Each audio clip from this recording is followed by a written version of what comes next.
Hi everyone, আসসালামু আলাইকুম। Welcome back to my channel. আমার চ্যানেলে আরও নতুন একটি ভিডিও দেখার জন্য সবাইকে ওয়েলকাম জানাচ্ছি। আশা করছি যে যেখান থেকে আমার রেসিপিটা দেখছেন সবাই ভালো আছেন, সুস্থ আছেন। আজকে আমি সহজে গরু মাংস ভুনা করে দেখাবো। যারা নতুন রাঁধুনি তারাও পারবে মজা করে রান্না করে নিতে। গরুর মাংসে আছে শরীরের জন্য প্রয়োজনীয় 9টি পুষ্টি উপাদান: protein, zinc, vitamin B, selenium, iron, riboflavin, phosphorus, niacin এবং ভিটামিন বি6। উপকারিতার পাশাপাশি গরুর মাংসে আছে কিছু ক্ষতিকর দিকও। এখানে আমি 1.5 কেজি গরুর মাংস কেটে নিয়েছি 700 গ্রামের মতো। আজকে আমি ভুনা করব। পিসগুলি একবারে ছোটও না আবার বড়ও না, মিডিয়াম করে কেটে নিয়েছি। রান্না করার জন্য একটি পাতিল বসিয়ে তেলটাকে গরম করার পর পেঁয়াজ রসুন দিয়ে তারপর হালকা ভেজে নিচ্ছি। পেঁয়াজ রসুন বেশি দিচ্ছি না, কারণ আমি এখানে বাটা পেঁয়াজ রসুন ব্যবহার করব বলে। এখন মশলা অ্যাড করে নিচ্ছি। 700 গ্রামের জন্য লবণ দিয়ে দিলাম এখানে 4 চা চামচ পরিমাণ, মরিচের গুঁড়া 2 চা চামচ পরিমাণ, হলুদের গুঁড়া 1.5 চা চামচ পরিমাণ, জিরে গুঁড়া 1 চা চামচ পরিমাণ, ধনিয়া গুঁড়া 2 চা চামচ পরিমাণ। সবগুলি দেওয়া শেষ হওয়ার পর এখানে আপনি বাটা জিরাও দিতে পারেন অথবা ভাজা জিরাও দিতে পারেন। আমি এখানে আদা গুঁড়াও দিয়েছি 1 চামচ পরিমাণ। আদা বাটাটাও দিয়ে দিব। বাটাটার ফ্লেভার আর ভাজার ফ্লেভার অন্যরকম থাকে। দুইটি সমন্বয়ে তরকারি ফ্লেভার আর গ্রানটা বা স্বাদ দ্বিগুণ হয়ে থাকে। প্রথমে হচ্ছে কালার এবং টেস্ট বাড়ানোর জন্য তেলে আর পেঁয়াজের মধ্যে মশলাটাকে কিছু ভেজে নেবেন। চুলার জ্বালা এই পর্যায়ে কিন্তু একবারে স্লো করে দিতে হবে। মশলাটা ভেজে নিলে তরকারি কালার সুন্দর আসে, খেতেও ভালো লাগে। মশলার যে কাঁচা কাঁচা গন্ধটা সেটা আর থাকে না। এখন আমি বাটা মশলা ব্যবহার করছি। পেঁয়াজ, রসুন, আদা আর হচ্ছে এলাচ, দারচিনি, লং, তেজপাতা সব একসঙ্গে শিলপাটে আমি বেটে নিয়েছি। আপনি চাইলে আস্ত দিতে পারেন, বেটেও নিয়েছি, আবার আস্তও দিব অল্প পরিমাণ। তরকারি ঘনত্ব কালার আনার জন্য এভাবে রান্না করে দেখবেন, সবাই চেটেপুটে খাবে আর ফ্লেভারটা এত দারুণ আসবে, কালারটা এত সুন্দর দেখাবে যে আপনি অবাক হবেন। যারা নতুন রাঁধুনি তাদের জন্য আজকের এই ভিডিওটি।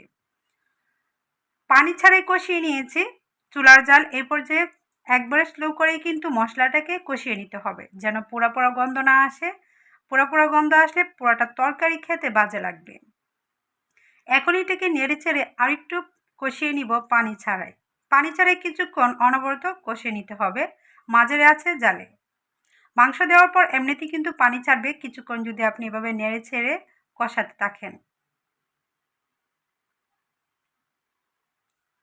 যারা একবারই নতুন তরকারি রান্নাই করতে পারেন না তাদের জন্য সহজ টিপসের মাধ্যমে দেখিয়ে দিচ্ছি, অবশ্যই পারবেন মজা করে রান্না করে নিতে। এখন গোটা মশলা দিয়ে দিচ্ছি, তেজপাতা, লং, এলাচ, দারুচিনি। দেওয়ার পর এখানে পর্যাপ্ত পানি দিচ্ছি। রান্না করার জন্য যতটুকু পানি আমার প্রয়োজন ততটুকুই দিয়ে দিচ্ছি।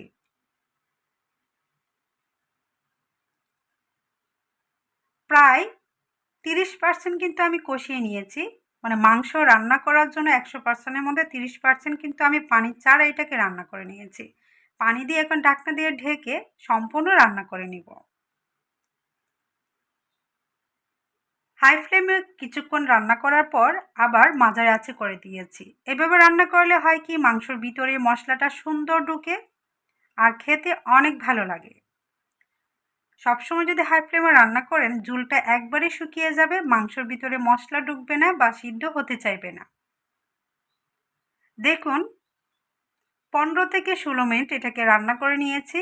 এখন কিন্তু একবারই গরুর মাংস রান্না করা আমার কমপ্লিট। এখন বাটিতে পরিবেশন করে দেখাচ্ছি তরকারিটা কেমন হয়েছে। দেখতে যেমন সুন্দর, খেতেও কিন্তু অসাধারণ স্বাদের হয়েছিল। আশা করছি নতুন রাঁধুনির কাছে আজকের ভিডিওটি অনেক ভালো লাগবে। ভালো লাগলে অবশ্যই ভালো কমেন্ট করবেন। বেশি ভালো লাগলে ফ্রেন্ডস ফ্যামিলিদের সাথে আজকের রেসিপিটা শেয়ার করে দিতে পারেন। আপনি যদি ফেসবুক পেজ থেকে দেখে থাকেন ফলো দিয়ে রাখবেন, আর ইউটিউব থেকে দেখে থাকলে আমার চ্যানেলটাকে সাবস্ক্রাইব করার পর অল বাটনে ক্লিক করবেন। তাহলে ভিডিও ছাড়ার সাথে সাথে প্রত্যেকটা ভিডিওর নোটিফিকেশন আপনার কাছে চলে যাবে। যখন ইচ্ছা তখনই আপনি আমার ভিডিওটা দেখে নিতে পারবেন। আজকের মতো এখানে বিদায় নিয়ে নিচ্ছি। নতুন কোনো রেসিপিতে আবারও দেখা হবে। সবাই সুস্থ থাকবেন, ভালো থাকবেন। আল্লাহ হাফেজ।